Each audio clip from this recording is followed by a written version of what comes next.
Все? Поехали. Ну що я можу вам розказати? Був такий прикол, коротше. Пішли, коротше, на баню. На бані, коротше, розпалив костер. Ну це, виходить, заброшене місце.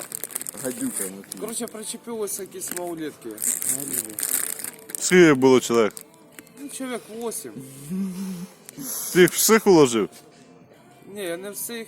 Пару чоловік, вони Человек порозбігалися. 7 положил. Тихо, тихо. Палив костер, коротше, причепилися. Чого ви тут палите костер, коротше? Я кажу, пацани, що ви... Ти з дівчиною був своєю? Да. На кладбище скачали. Все подробно розказуй. Ну, давай. Бо я з дівчиною хотів зайнятися любов'ю, ну вони нам почали мішати. Я, коротше, розсердився, вийшов із тієї бані і почав, коротше, Тушить їх, да? розказувати по суті. Когда костер полил? На бане чи що? І, коротше, вони почали виділуватися, ну так вийшло, Та тихо, що тихо. у мене здали нерви, я підбіг, одному типові у башню угасив і другому. Рукою чи ногою? Рукою, одного ногою, а другого рукою, коротше. Ну, того, що рукою, то той впав, коротше, його аж тіліпать почав, коротше, я його виробив.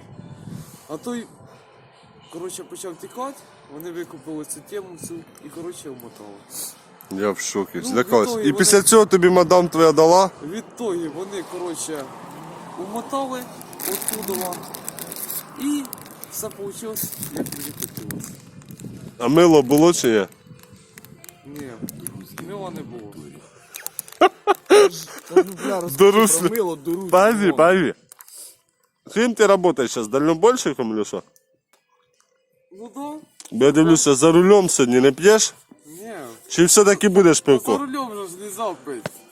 Ти знаєш, який штраф зараз, Олег? 10 500? Ти все заправився тільки що, а зараз беруть пивка 10-200.